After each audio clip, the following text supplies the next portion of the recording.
Drake has spoken loud and clear, and this time, he's choosing to go in a completely different direction than what fans expected.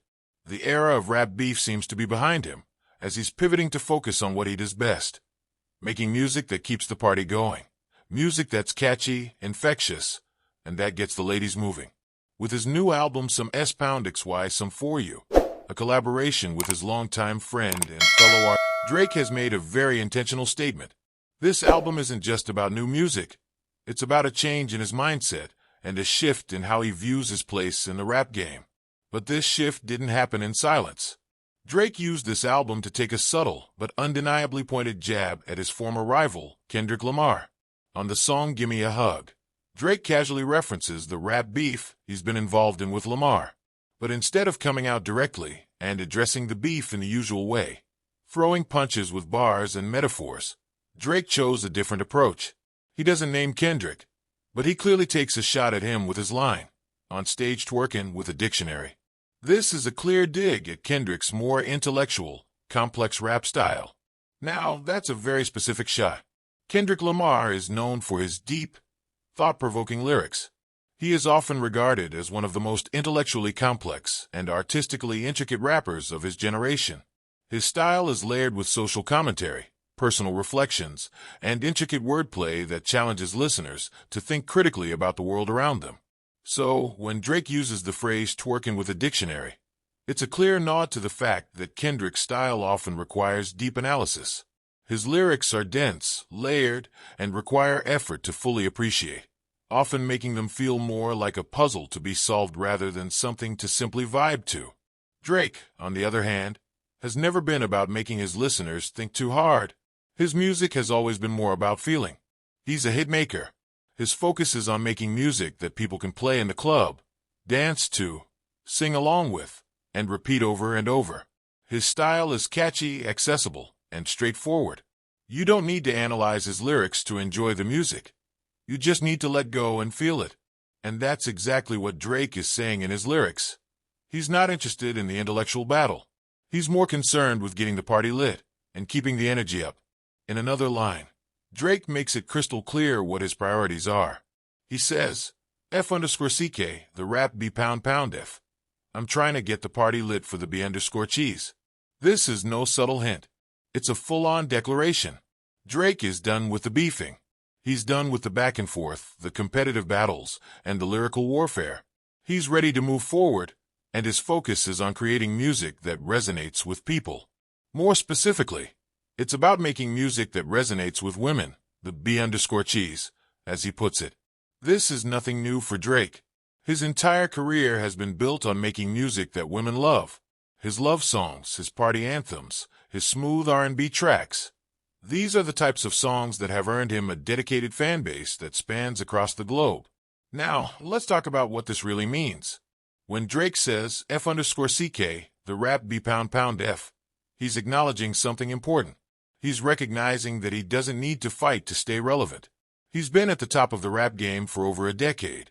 He's broken countless records, set new standards for what it means to be a successful artist in the streaming era, and has dominated the charts consistently.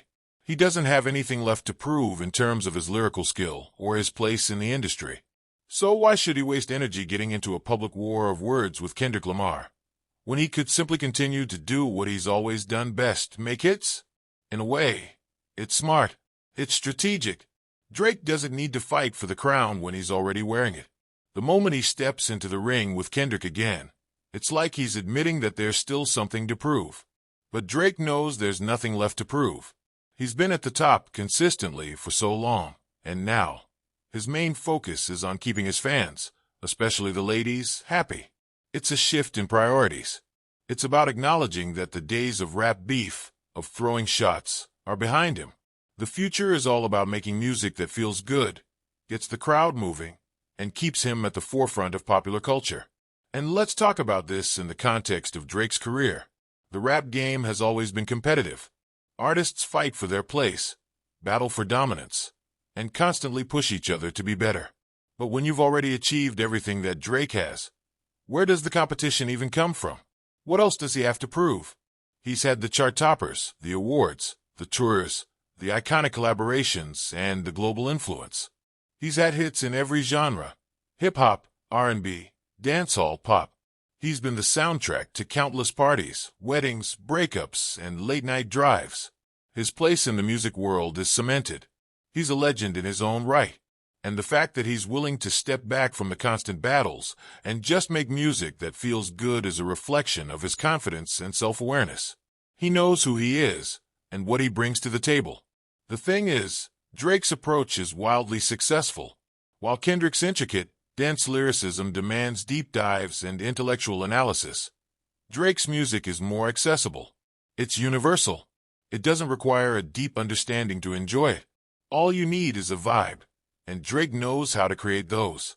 His music is the soundtrack to all kinds of events, whether it's a party, a club night, a beach vacation, or just a long drive. It's the kind of music that everyone can connect with, no matter their background or interests. Drake has mastered the art of making music that transcends barriers. And in a way, that's what makes him so powerful. He doesn't need to make his listeners think. He just needs them to feel. And that's what keeps him relevant year after year. So, let's address the question. Did Drake take the L? Or did he move on like a boss? The answer depends on how you define success. If you measure success by the ability to out-rap your competition, then sure, you could argue that Kendrick won. Kendrick has surpassed Drake on Spotify, and his style is widely regarded as more artistically complex. But if success is measured by the ability to stay on top, continue making hits, and dominate the culture without engaging in constant battles, then Drake is absolutely still the winner.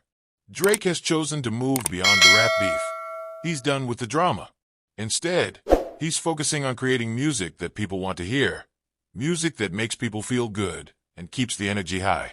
He's carving out his own lane, and that lane isn't about fighting with other rappers. It's about making sure that every time he releases new music, it's going to be a moment. Whether it's a dance anthem, a love song, or a summer banger, Drake knows that his power lies in his ability to connect with his audience. And that's exactly what he's doing.